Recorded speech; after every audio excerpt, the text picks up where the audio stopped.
Selamat malam. Malam ini kita punya bintang tamu namanya Sahnas. Sahnas adalah presenter dan juga jurnalis.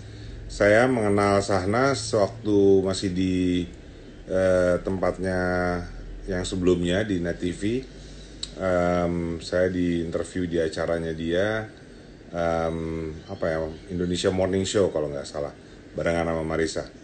So today Sahnas bersedia untuk sharing bareng-bareng saya malam ini untuk cerita yang akan kita bagi, dan saya akan membacakan sebuah chapter yang pendek dari buku saya. Itu tentang ajaran-ajaran yang seringkali sudah terlupakan, ceritanya gitu, karena banyak orang sudah membiarkan pendidikan anak kepada orang lain. Ajaran yang saat ini kadang terlupakan ini saya tulis pada 28 September 2014. Saya mulai ya. Lazim sekali jika satu generasi merasakan perbedaan dengan generasi sesudah atau sebelumnya. Akan tetapi, menurut saya, ada beberapa value penting yang tetap relevan dari generasi ke generasi berikutnya. Values ini dididik oleh generasi sebelumnya kepada generasi sesudahnya. Dari berbagai interaksi saya dengan generasi sekarang, saya melihat ternyata ada beberapa pendidikan dasar yang sebaiknya ditanamkan sejak kecil dan sekarang ini sering sudah terlupakan. Pendidikan dasar tersebut meliputi values atau nilai-nilai seperti bertanggung jawab, menghormati orang lain, dan empati. Simpel banget, 3 hal ini. Bertanggung jawab itu diajarkan dengan cara-cara yang kecil waktu masih kecil. Dengan cara-cara yang sederhana. Belajar cuci piring habis makan, cuci baju sendiri sekurangnya pada saat weekend, atau ketika pembantu tidak ada, atau membereskan kamar sendiri. Menghormati orang lain juga bisa diajarkan melalui hal-hal sederhana. Menerima keberagaman, tidak bete kalau orang lain berpendapat berbeda, hingga memberi selamat kepada keberhasilan orang lain.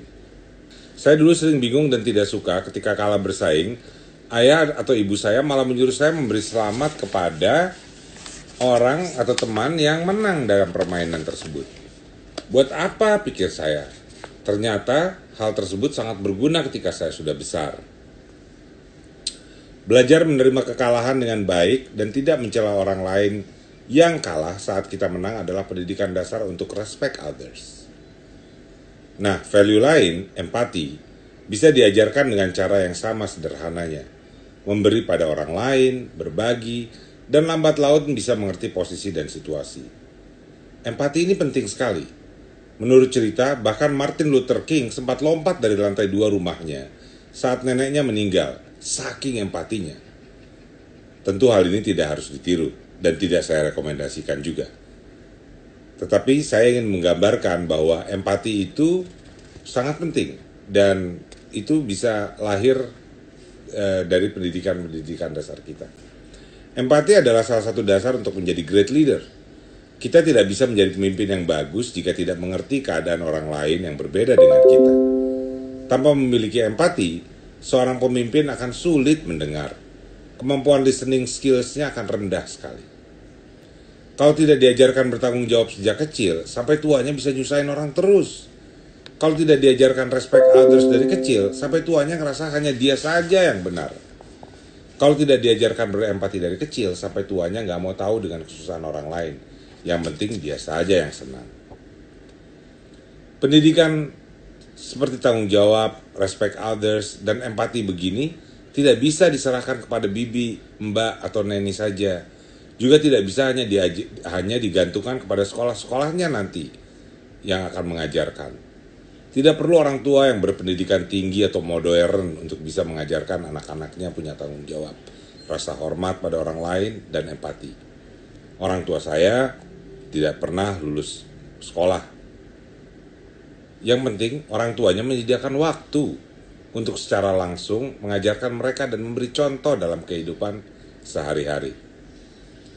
Tidak boleh ada cerita tidak ada waktu untuk mengajarkan anak soal tanggung jawab, menghormati orang lain, dan empati tersebut. Hal ini bisa dilakukan dengan sangat sederhana.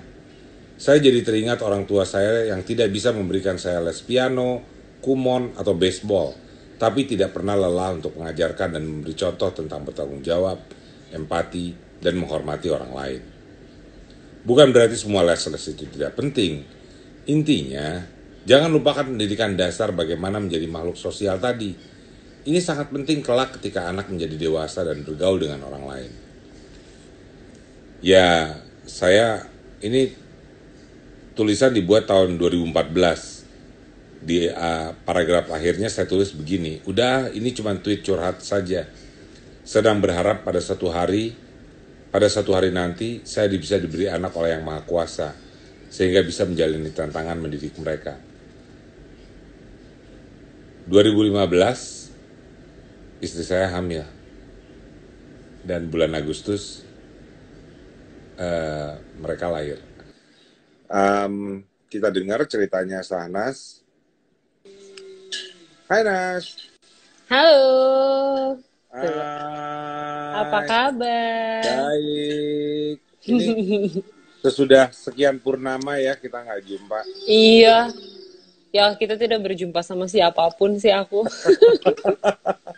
Masih siaran Nas? Saat ini lagi enggak, jadi kita batch-nya ada 2 batch, terus masing-masing batch dikasih 14 hari untuk stay at home. Dan saat ini aku lagi giliran yang di 14 hari di rumah. Oke. Asik Gitu. dong. Asik sih karena mulai mendekorasi rumah lagi, terus udah beli cat tembok, besok akan mulai ngecat. Oke, Jadi, punya cerita apa Nas malam ini? oke. Cerita ini sebenarnya aku tulis waktu ikutan kelasnya Leila Eskudori waktu itu di Tempo, dan terpilih jadi beberapa dari cerita yang paling jadi favorit Mbak Leila waktu di kelas itu gitu. Keren. Gini, tapi mungkin aku kasih intro sedikit. The story kayaknya buat not for everyone.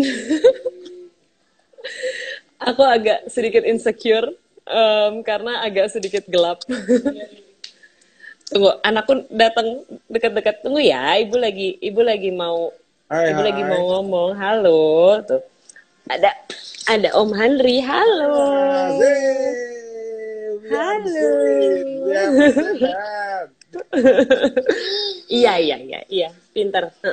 Ya udah, kasih itu dulu sama Bapak dulu ya, bentar ya. Oke. Jadi kita akan masuk ke dalam pola pikir dari si pencerita. Not me. Ini adalah fiksi belaka. Oke. Judulnya di sini ini tahun 2017 I think. 2016 atau 2017 ya. Aku beri judul Aroma Pintu Besi. Oke. Kita mulai. Aku pertama kali lo melakukan hal ini by the way, jadi aku deg-degan. Gila, bayangin gimana gue di interview sama lo gak deg-degannya.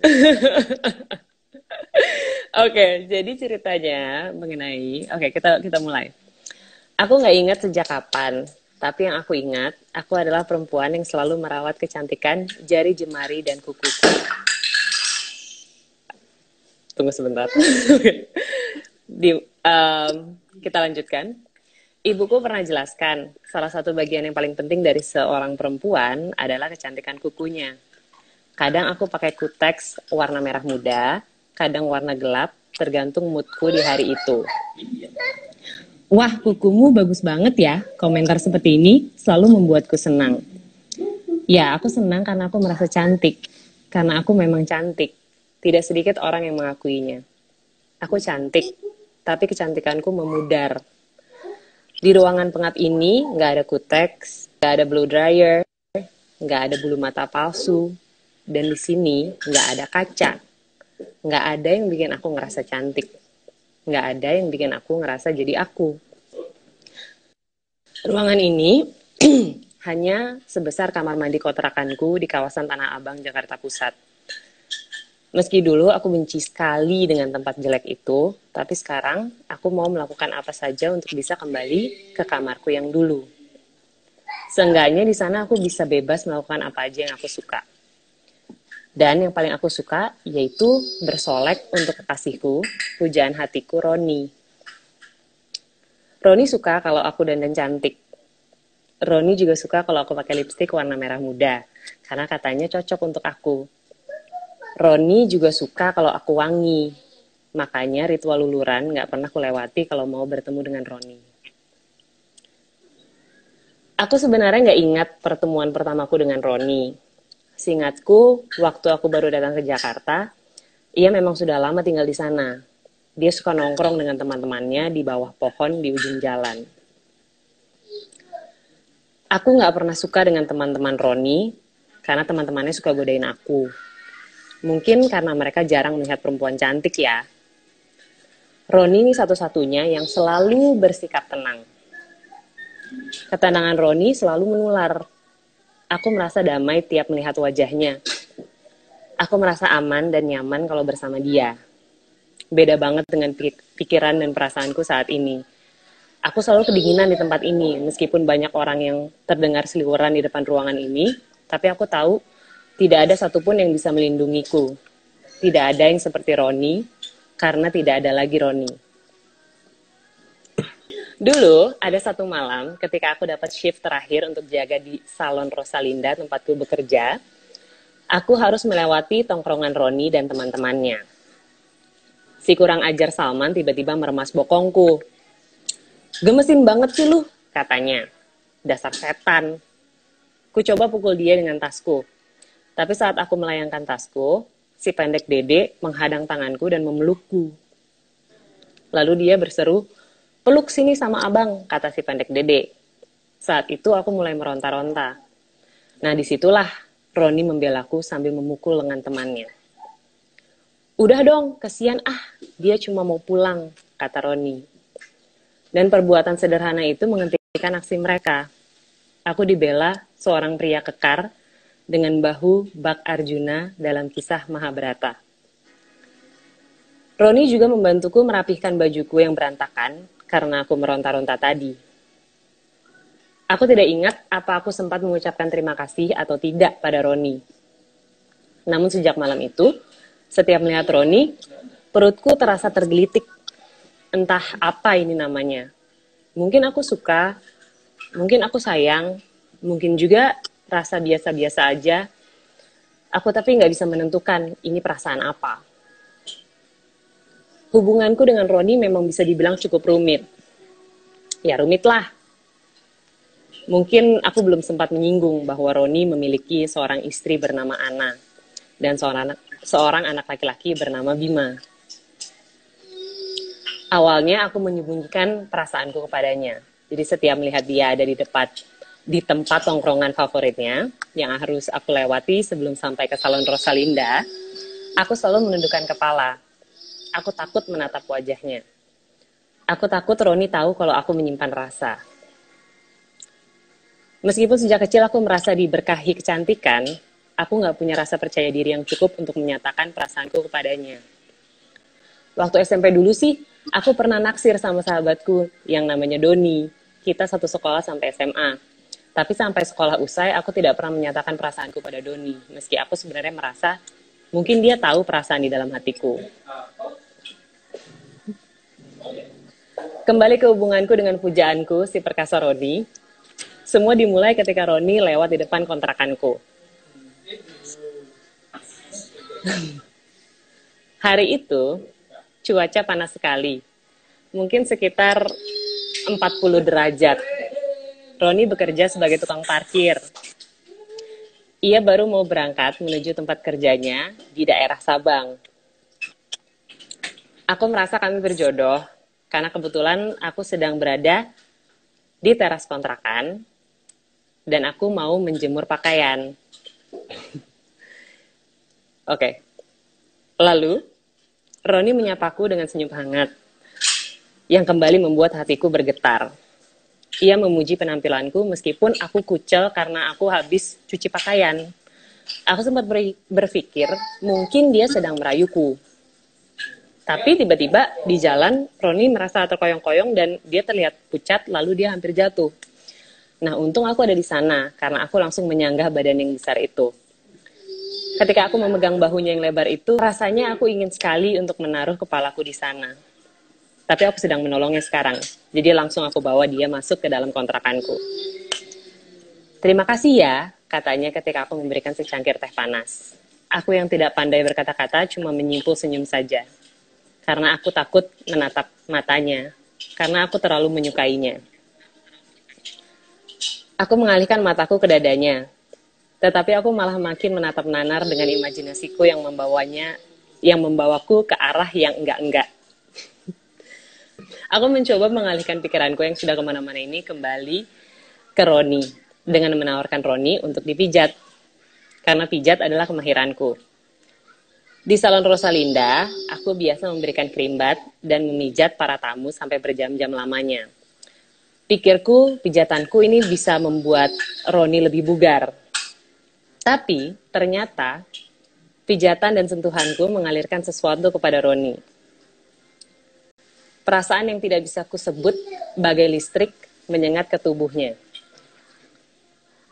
Roni membalas sentuhanku, seperti memberikan restu atas niat untuk melanjutkan aksi yang akan kami lakukan saat itu.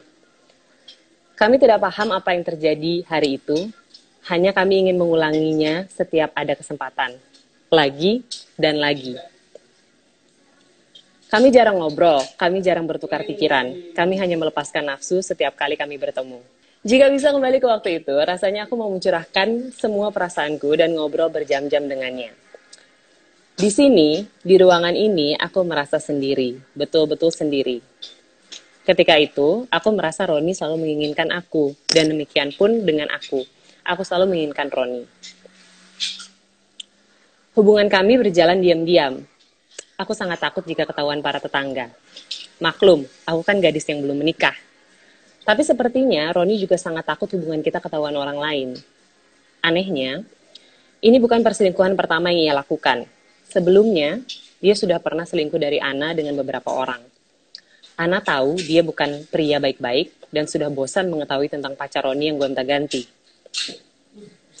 Malam itu, sambil tidur bertelanjang dada, dengan aku menaruh kepalaku manja di dadanya, kadang aku masih membayangkan momen-momen ini di hari-hariku yang terasa sangat panjang di ruangan ini. Di malam itu, Roni mengakui segalanya. Aku tuh sudah lama merasa begini sebenarnya, kata Roni. Aku yang lebih sering mendengar daripada bertanya, memberikan helaan nafas agar dia tahu bahwa aku sedang mendengarkan. Aku kira semua akan berakhir ketika aku nikah dengan Ana. Lanjutnya. Tapi ternyata enggak. Apalagi ketika aku melihat wajahmu. Alangkah senangnya aku mendengarkan curahan hati Roni, karena aku kira selama ini cintaku bertepuk sebelah tangan. Tapi ternyata tidak. Perasaan Roni mungkin sama seperti perasaanku padanya. Kalau kamu bersedia, kita sebenarnya bisa melarikan diri bersama-sama. Mungkin ke luar negeri jika uangku cukup. Mungkin Singapura atau Bangkok lanjutnya. Aku mengangguk dengan semangat sembari mencium bibirnya. Ya, aku mau bersama Roni selamanya. Kami biasa bertemu di malam hari ketika biasanya Roni menghabiskan waktu untuk nongkrong bersama dengan teman-temannya. Tapi kini, ia selalu melarikan diri ke kontrakanku. Teman-teman Roni tidak pernah menaruh curiga padaku. Hanya keadaan agak berubah ketika pada suatu malam, Roni kepergok keluar dari kontrakanku oleh temannya si bajingan Salman. Habis ngapain lu Ron? Tanya Salman. Aku yang masih berada di dalam kamar bisa mendengar Roni mengelak. Habis ngobrol aja, Roni menjawab dengan cepat. Salman mencecar dengan beberapa pertanyaan lagi, tapi yang kudengar Roni menjawab dengan dingin dan menepis semua tuduhan Salman. Meskipun aku tidak tahu pasti apakah Salman yang menyebar kabar perselingkuhan Roni denganku, tapi karena kami hanya terbatas di Blok D Tanah Abang, kabar apapun pasti tersiar secepat kilat. Mungkin orang-orang di sini hobinya memang membicarakan orang lain ya. Aku mulai merasa tatapan para tetangga makin tajam. Roni mulai segan menghampiri kontrakanku karena gerah dengan omongan orang.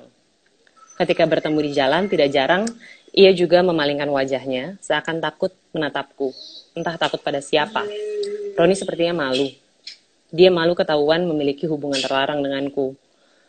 Aku yang selalu bersolek untuknya, mulai merasa Roni menyanyiakan aku. Aku perempuan cantik jelita, jadi selingkuhan, dan sekarang aku dicampakkan. Kenapa cintaku satu-satunya tega melakukan ini padaku?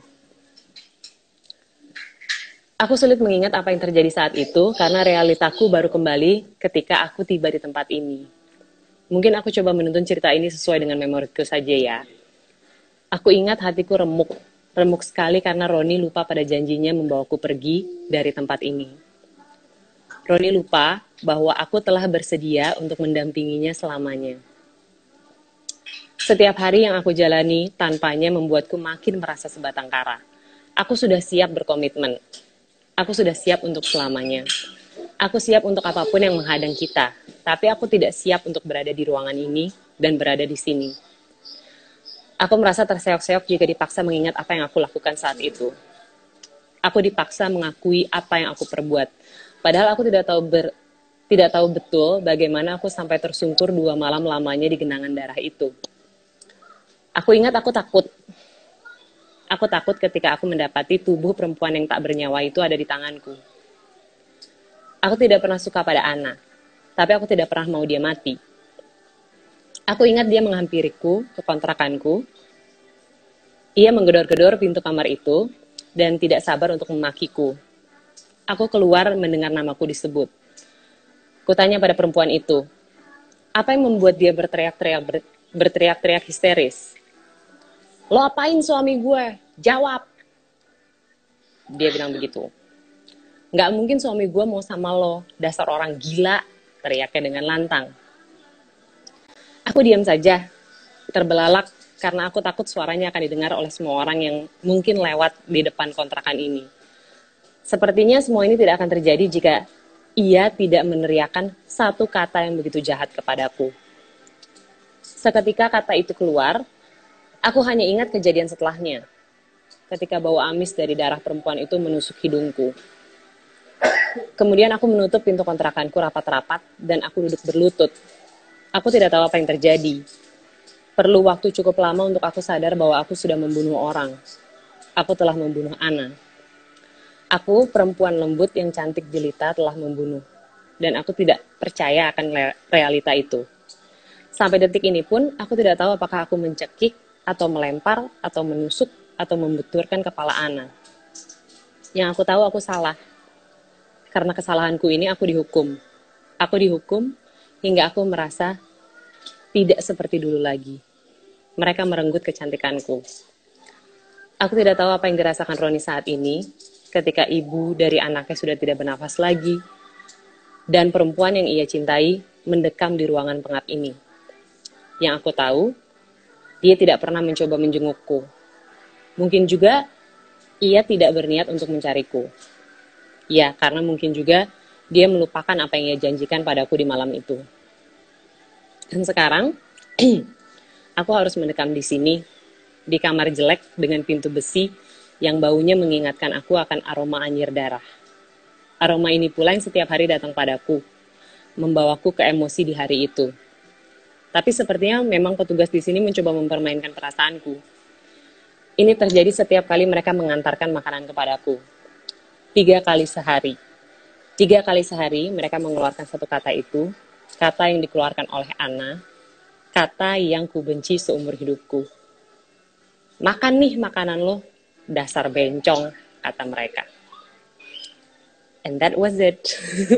Yeay. Yeay.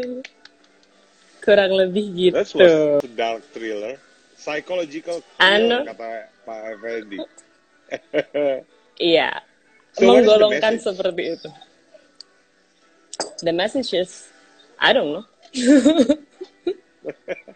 Apa ya message-nya? Intinya tidak membuli orang lain kali ya. Because you, you'll never know gitu loh dengan siapa lo akan encounter apapun, kayak ya bisa aja orang snap gitu. Right. Gitu. Well, Ya intinya thank itu sih. you. Thanks a lot, Tahnas. Banyak komennya ada di sini. Of Seri course. 2-nya Ada yang kapan? nanya tuh, Ada yang nanyain seri 2, is lu it punya real? seri 2-nya emang? No, ada beberapa cerita lagi yang kurang lebih ya seperti ya Twisted Mind ya. Aku soalnya senang dengan hal-hal yang agak mengejutkan, jadi ada beberapa cerita lagi yang bisa digolongkan seperti itu, tapi aku saat ini lagi mengedit justru dongeng. Oke. Jadi ya mungkin kalau di dalam waktu dekat bisa mulai ngasih tahu dan mengeluarkan ke publik. Didoakan ya. Sip, sangat didoakan, Nas. Oke, Nas. Amin. Terima Thank you kasih very Bang Andri. much. I'll Thanks see banget you. ya. Bye bye. Thanks. Thanks. Bye.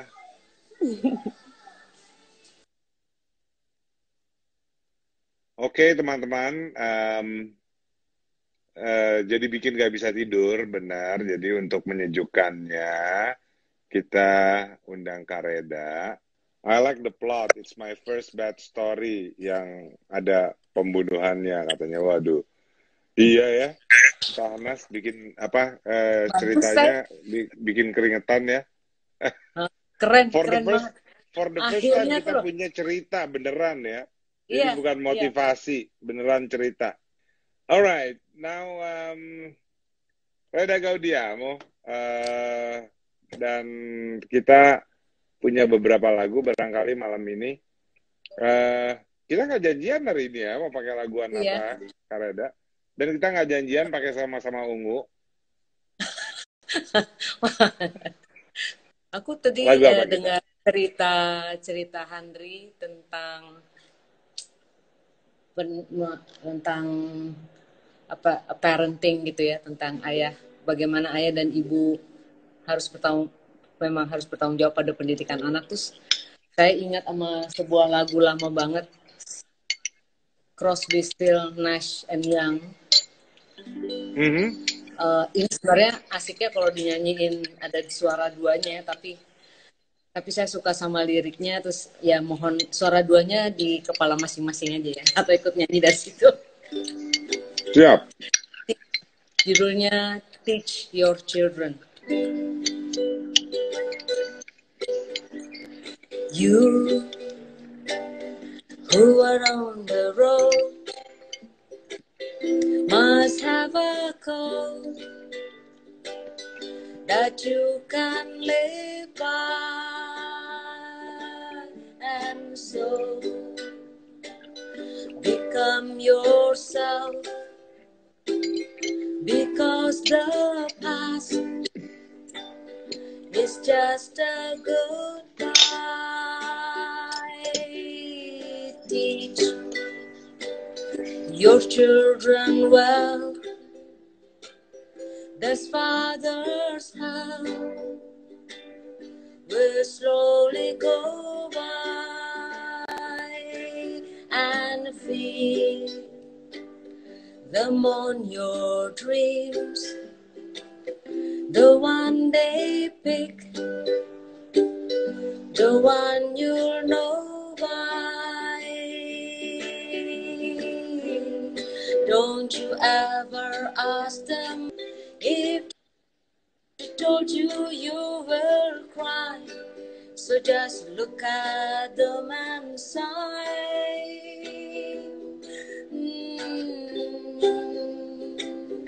I know they love you.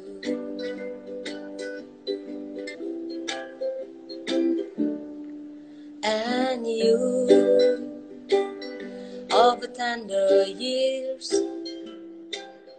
can know the fears that your elders grew by. And so please help Come with your youth. They seek the truth before they can die. Teach your parents well, the children's how will slowly go by, and feed them on your dreams, the one they picked, the one you know by. Don't you ever ask them why. If they told you, you will cry. So just look at the man's side. And know they love you.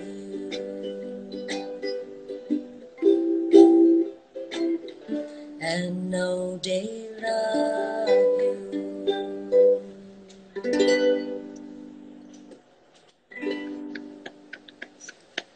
Bravo, bravo, bravo.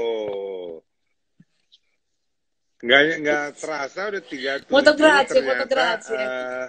Grazie. Jadi mungkin masih ada buat satu lagu kali ya, Kak, sebelum kita udahan. Boleh. You guys related loh antara Kak Reda dengan Sahnas. Kak Reda suka nyanyiin lagu-lagunya Pak Sapardi Djoko Damono. Sahnas itu kalau nggak salah S2-nya di IKJ dengan pembimbing Pak Sapardi. So, Sapardi, oh ya. Lagu apa Mbak, Kak? In My Life-nya Beatles boleh? Mau dong, mau banget. Oh, ya.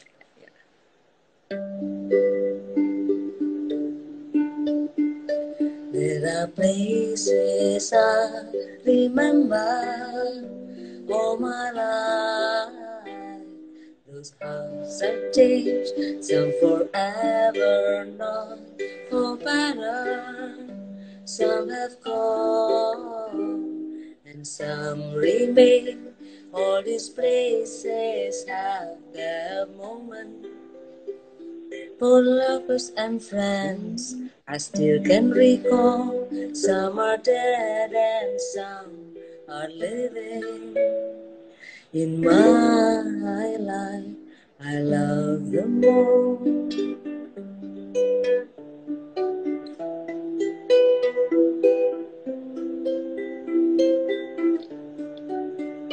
But of all these friends and lovers, there is no one compares with you, and these memories lose their meaning when I think of love as something new.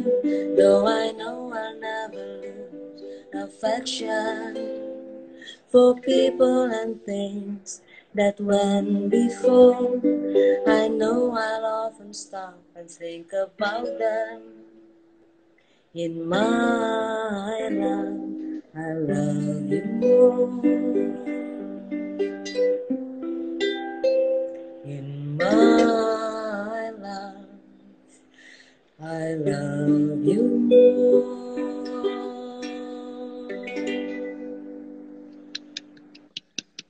Thank you, Kak Reda.